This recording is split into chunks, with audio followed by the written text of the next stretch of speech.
Şimdi taşacak bu denizi bir bekletelim. Orada Evet, bir şeyler oraya oldu. geleceğiz. Ama diğer dizilerde de enteresan olaylar oluyor. Eskiden dizi magazini diye bir şey vardı ya. Tam o noktadayız. Bir dizi dünyasına dönelim bakalım neler olmuş neler.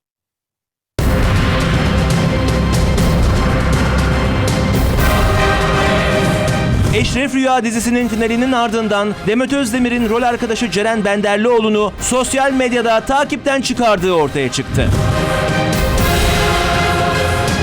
Katıldığı ödül töreninde muhabirlerin bu durumu sorması üzerine Benderlioğlu oldukça olgun ve imalı bir yanıt verdi. Birini sosyal medyadan takip etmek haber değeri taşır mı bilmiyorum ama Demet'in canı sağ olsun. Demet Hanım sizi takipten çıkmış. Demet'in canı sağ olsun. Ünlülerin birbirini takipten çıkması sosyal medyanın en sevdiği malzeme haline gelmişken gözler şimdi Demet Özdemir cephesine çevrildi. Peki sizce bu hamlenin arkasında ne var? Demet'in canı sağ olsun.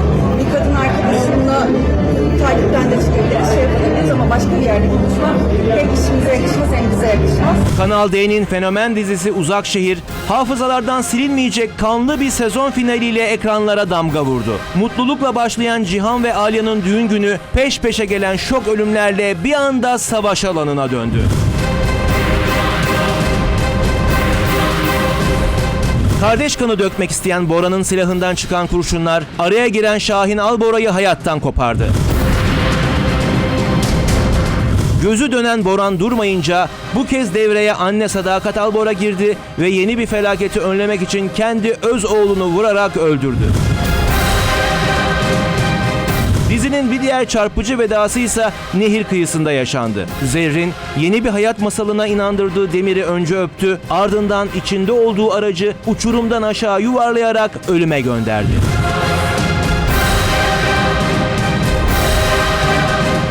Konağı saran bu kaosun ortasında Alya, oğlunu da yanına alarak Kanada uçağına binip ülkeyi terk etti. Sosyal medyayı ayağa kaldıran, izleyiciye ellerin kırılsın senarist, Eylül'e kadar nasıl bekleyeceğiz dedirten bu sarsıcı final yeni sezonda hiçbir şeyin eskisi gibi olmayacağını gösterdi. Ekranların sevilen dizisi Halef Köklerin Çağrısı'nın setinde aşk krizi. Başrol oyuncusu İlhan Şen'le bir an Damla Yılmaz'ın yakınlaştığı, senaryo değişiklikleri yüzünden Aybüke Pusat'ın diziden ayrıldığı iddiaları dolaşıyordu ancak İlhan Şen cephesinden bu dedikoduları boşa çıkaran hamle gecikmedi. Şen'in Pınar Gülkapan'la olan aşkı tam gaz devam ediyor. Ünlü çift son olarak Özcan Deniz ve eşi Samar Dağıtkar'ın evinde misafir oldu. İkilinin evdeki o samimi karşılama anları sosyal medyada büyük ilgi görerek gündeme oturdu. İşte ünlülerin ev halinden kameralara yansıyan o çok özel kareler.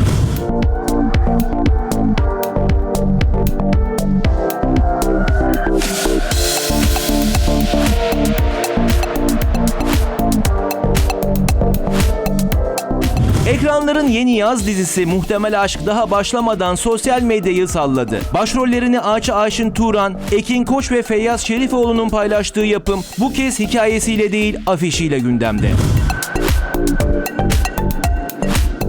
Dizinin ilk tanıtım afişi dünyaca ünlü Emily in Paris dizisine olan benzerliğiyle dikkat çekti. Kalp desenli elbiseden arka plandaki köprü detayına kadar her şey izleyiciye adeta dejavu yaşattı.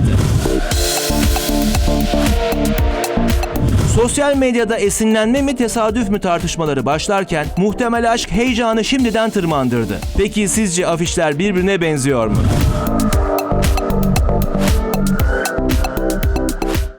Hadi bu sütlü tatlılarla başlayalım. Çünkü biliyorsun bana göre yaz dizileri sütlü tatlı. Daha şerbetli. Uzakşehir'i gördün mü? Evet, Şerbet akıyor. o fena. Şimdi Emily in Paris'i izliyorum.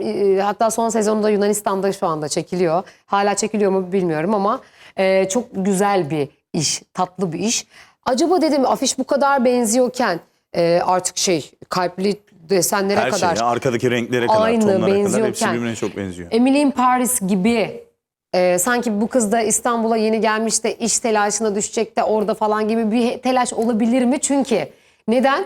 İşte arkada Paris'in bakın Emily in Paris'te Paris'in simgesi Görseli var. ve görseli var. Orada da tam İstanbul görseli var. Boğaz'ın simgesi var tabii ki. Acaba dedim böyle bir şey olabilir mi? Ve heyecanlandım. Neden heyecanlandım biliyor musun? Neden? Hem Emily in Paris çok iyi bir senaryo. Hem de bir de 6 sezon sürdü. Ben bir de Ekin Koç tırnak içinde hayran olduğum için Kas çok iyi. Feyyaz Şerifoğlu, Evet. Ekin Koç çok iyi. Fakat bu iki isim de biliyorsunuz kışın çalışan, kışlık. Yine o laf var tartışmalara ya. gideceğiz. Yine Ay çok komik. yazlık Arok'ta bir kışlık tane şey tartışmasına var ya. gideceğiz. Evet. Bir tane kızı görüyorduk ya, çok güzel kız kışlık. Bu çocuklar kışlık şimdi. Bu çocukları yaz dizisinde oynattılar ya. Evet. Bana da bak bu dedikoduyu, bu polemiği de bana Mert Ramazan Demir verdi diyorsun. verdi. Benim aklımda böyle bir şey yoktu. Herkes her dizide oynardı. Bu arada artık herkes her sezon bir şey yapabilir. Bir de yazın çok iyi tutup yeni sezonda da devam eden projeler de oluyor. Tabii. Yani geçmişte bunun örnekleri var. Çok iyi bir reyting alır. Bakarsın Devam önümüzdeki edebilir. sezon devam eder. Evet. Belli olmaz bu işler. Bu reytingden ziyade biraz da gerçekten kısır olmayan senaryoyla alakalı bir şey. Yürüyebilecek, biliyor musun? sürebilecek Yürüyebilir diyorsun. mi? Mesela o dediğin senin neyde vardı? Kiralık Aşk. Evet. Değil mi? En Yaz bilindik dizisiydi. galiba, evet. En iyisi o örnek o. Sezona geçince tutmuş muydu? İşte biraz saçmaladılar. İşte biri ne gitti? Roma'ya gitti. Gelmedi falan, bir tuhaf şeyler olmuştu. Yine eskisi gibi tadı olmamıştı. Bu arada Ekin'le Ayça da 3. kez partner olacaklar. Daha önceden partner Demek ki oldular. bayağı bir şey olmuş. Birbirlerini tanıyorlar ve bence Tanıyorlar. yakışıyorlar da. Ben Ekin Koç'u iyi bir çok, enerjileri çok var seviyorum. ekranda. Özellikle bu Jockey olduğu bir Evet. film vardı ya. Ay çok güzel bir filmdi. Orada çok beğenmiştim. Feyyaz da zaten daha önce söylemiştim, ekrana çok yakışan bir çocuk ve çok güzel giden bir evliliği var. Bu diziye heyecanlanıyorum. Sen asıl heyecanı şu Uzak Şehir'e bir gel. O ne ya öyle? Uzak Şehir senaristleri Uzak sizin Şehir, gerçekten ne yapmak istediniz? Yani harbi büyük isyan. Seyirciler çok isyan etmiş de çok Eylül'e haklılar. kadar nasıl Kaç kişi, bekleyecekler? kaç kişi yok etmişler dizi finalinde. Ve çok Şimdi, acayip senaryolar. Öncelikle Şahin öldü. Evet. Bora'nın gazıyla anne ve oğlunu öldürdü. Ölen mi Boran? Boran gaza getiren. Evet. Dur İlknur şimdi bizim orada dizi müdürü. İlknur bizim, aynen. müdürümüz hemen şimdi bize söyleyecek. Bir de hanımefendi vaatlerle evleniyoruz, manitayız, Önce aşığız, bir öpüyor ölüyoruz. galiba, sonra da Deyip- uçurumdan yuvar. Koklatıp gönderiyor adamı. Ve tabii ki en bomba konulardan bir tanesi de Alya'nın çocuğunu da alıp Kanada'ya Evet. başladığı yere dönmesi. Şeyde böyle yazık, Ozan Akbaba böyle uçağa bakıyor. Durum çok vahim. Ne olacak? Ne oldu? Ya, Yapay zekaya sorun. Ben size söyleyeyim. Eylül'e kadar beklemeyin. Siz bu diziyi komple anlatın sesli ve yapay zekaya olası senaryoları sorun. Biraz içiniz rahatlasın. Hatta onu görselleştirin. Gözünüzde canlansın. Valla ben öyle yapıyorum. Ama bir şey söyleyeceğim. Öyle bir sezon finali yapmışlar ki bunu yapay zekanın yapma ihtimali yok. Bunun devamını da yazamaz o yüzden. Yazamaz yani, Doğru. baksana. Senaristlere işte. Hatta Ama birini ben neyi merak toparlasın. ettim biliyor musun? 3 ya da 4 tane ana kast saydık diziden gönderilen. Kim gelecek bunların yerine? Büyük ihtimalle diziye yeni kaslar gelecek. Ben onu Kesin duydum. gelir yani bu çok hikayeleri. iyi isimler olacak diye duydum. Ve bu gidişlerin sebepleri de yine bizim düşündüğümüz gibi anlaşamamalar mı? Sanmıyorum ya. Öyle değil mi diyorsun? Bence öyle değildir. Yani ben böyle ters köşe şeyleri çok seviyorum. İşleri çok seviyorum. Yani mesela dersin ki bu karakter bu diziden çıkmaz. Dünyanın en büyük örneğine Game of Thrones'ta var biliyorsun. Evet. En baba diyorsun 2 bölüm sonra ölüyor. Öyle şeyler oluyor. Diziden çıkartılıyor falan. O da keyifli hale geliyor O biliyor çok musun? keyifli hale getiriyor. Ama Evet. devamında gelen karakterler o boşluğu dolduruyorsa. Dolduruyorsa çok İşte iyi. Çok burada doğru. dolduracak mı? Bir de bizim ülkemizde şöyle bir şey var. Hani dedik ya çok iyi oyuncular, karakterler. Genelde iyi oyuncular, iyi başroller projeye baştan dahil olmak ister. Mesela burada çok iyi bir atıyorum yani Kıvanç Tatlıtuğ'a geldiler, gel bizim diziye dahil ol, çok iyi gidiyor dediler. Kıvanç Örnek. gelse herkes öldürürüm. Ay İşte hayır ama dahil olmaz. olmaz mı? Olmaz. Genelde onlar o işin başından olmak isterler. Sonradan çok nadirdir. He. Girmezler projede. Tamam, o yüzden çok ben haklısın. şeyde kaldım. Kimler Ne gelecek? olacak, kim gelecek? Hikaye nasıl girecek? Hikaye değişebilir, evrilebilir oyuncularla beraber. Son söylediğinizi duymadım. Peki, şimdi Eylül'de başlayacak ya bunlar. Evet. Eylül'e kadar kurdeşen dökecek izleyicisi. İsyanı gördünüz mü? Ama izleyici gerçekten Uzak Şehir'e hasta. Gerçekten hasta. Peki, bir şey daha vardı dizi dünyasında. Şeyi konuşmamız lazım. Halef. Köklerin Çağrısı. Köklerin Çağrısı. O konu Bir Özcan andan Deniz'e kadar gidiyor Evet oraya artık. kadar gidiyor. Ya bu aslında bir zaten Aybüke Hanım'ın ayrılmasıyla beraber o dedikoduların bir ayağı da buydu. İlhan Şen'le Biran Hanım aşk mı yaşıyor yoksa işte ondan dolayı mı senaryo bu hale geldi? Aybüke Hanım ondan mı gidiyor ve benzeri birçok senaryo üretilmişti. Onun gerçek olmadığı şu şekilde anlaşıldı. Özcan Deniz ve İlhan Şen çok yakın arkadaşlar biliyorsun. Özcan Deniz kendi evinde şeyleri ağırladı. İlhan Şen ve sevgilisini ağırladı. Oradan da biz anladık ki İlhan Şen ve sevgilisi ayrılmamışlar. Bu ilişki devam ediyor. Birhan Hanım'la İlhan Bey'in herhangi bir ilişkisi yok. Senaryoyla yani senaryonun değişmesiyle bu konunun alakası yok. Ama yine diğer iddia belki hani yapıma yakın olmayla alakalı Birhan Hanım'ın onunla ilgili herhangi Onu bir şey yok. bilemeyiz. O Onu başka bir bilemiyoruz şu anda. dedikodu. Evet. Ama en azından İlhan Şen'le aralarında bir aşk Evet. dedikodusu çıkmıştı. Bunu İlhan hemen yalanladı. Samar ne kadar keyifli, görüyor musun? Evet ama çok yakınlar. Ben söylemiştim. Samar eğlenceli bir kız galiba. Öyle evet.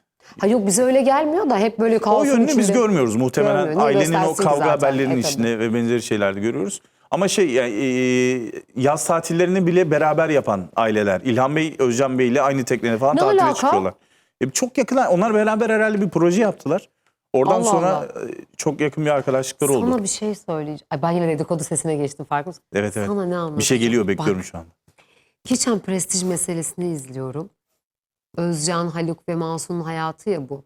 Özcan'ın Almanya'daki işte hayatından bir şeyler koparmaya çalışıyorum ki bugünümüze nasıl geleceğiz falan.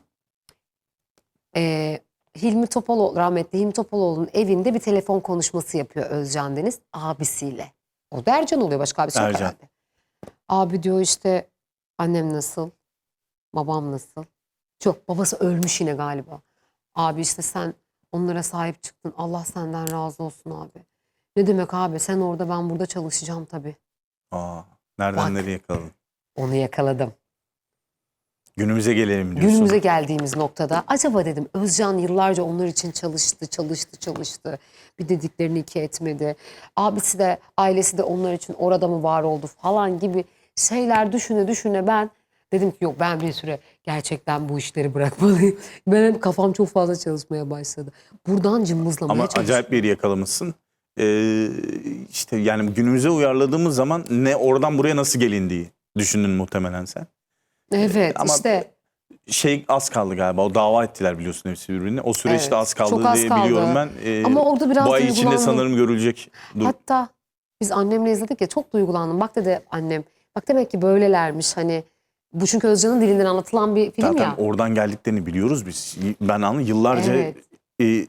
geçenlerde İbrahim Tatlıses ve oğlu Ahmet Tatlı için kurduğum cümle onlar için de geçerli. Onlar Ya, da onlar da öyle oldu. Özcan ve gölgesi gibiydiler. Ya. O gölge olayı da yer altından sonra meşhur oldu ya, gölge lafı. Biliyorsun Ne zaman? Yeraltı dizisinden sonra. Son dakika mı? İbrahim Tatlıses yeniden hastaneye kaldırıldı. Safra kesesinde herhalde ondan sonra bir fizik tedavi için bir şey olmuş. Kaldırıldı mı hastane? Kaldırılma değil ya, fizik tedavi için, yanlış vermeyelim. Onu doğru verelim. Bir bakalım. Fizik tedavi için aynı hastanede tedavi görüyor Yeni diye bir haber biliyorum bana ben. atar mısınız? Şimdi 2021 yılında hepsini bekledim. Değil mi bu proje? Evet bak İlhan'la oradan beri dostlukları Seni var. çok Evet. bekledim. Seni çok bekledim projesinde beraber oynamışlar. Fakat İlhan ne kadar burada küçük değil mi? Özcan da hiç Genç bir yaşlanmadı. yüzü var hep. Özcan Bey zaten hep. Hiç Bir maşallah. tek Özcan Bey'in saçları siyahlı, beyazlaştı biliyorsun. Beyazladı. O da abisine benzedi iyice gittikçe Evet, zaten. onlar birbirine çok benziyor. Dostluk oradan başlıyor ve sevgilisiyle de Samar iyi anlaşıyormuş. Onu da görmüş olduk. Bu yalanlar da oradan çıkmış oldu ortadan. Ama bir tane takip mevzu var, Ceren mi?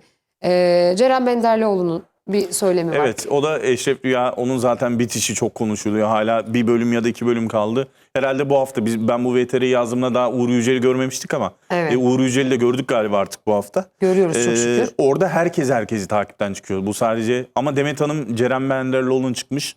Ceren Hanım'ın karakteri de dizide çok önemli. Ceren Hanım diyor bu soru sorulduğunda. Yani bu çok önemli bir haber mi? Birinin bu birini önemli. takipten çıkması haber mi, önemli bir haber mi gibi bir söylemde Önemli bir bulunuyor. haber. Yani şu anda birçok şeyi, insan ilişkilerini böyle anlatıyoruz. Bakın ya. ben şunu anladım bu diziyle ilgili. Bu dizi ne reytingden ne senaristten. Alakası Bu dizi yok. oyunculardan Oyunculardan dolayı bitiyor, evet. Bu yüzden de Görkem Sevindiğin bir hareketi var, gördün mü sosyal medyada? O fake. Görkem Sevindik değil o. Fan Ben de sayfası. sevindim. Ama herkes yedi bunu, biliyor musun? Yazan fan Yedin mi? sayfası. Evet. Ben bayağı hapur hupur. Sen de o herkesten misin? Ben bayağı yedim. Görkem Sandım ki- Sevindiğin fan sayfası o. Ama insanlar gerçek sayfası sandı ve bunun üzerine bir sürü haber yapıldı. biliyor Demek musun? ki Evet. gerçekten yapsa iyi bir hareket olacak. Bu arada şöyle söyleyeyim, fizik tedavi için Evet. Seyhan Doğru Erdoğan hatırlıyorum. haberi, İbrahim Tatlıses Ankara'da bir hastaneye yatırıldı ve uzun bir süre hareketsiz kaldığı için fizik tedavi görecek ama hastanede olacak. Yani bu normal bir seyirmiş, onu da Tabii. söylemiş olalım. Dizi dünyası böyle. Peki efendim.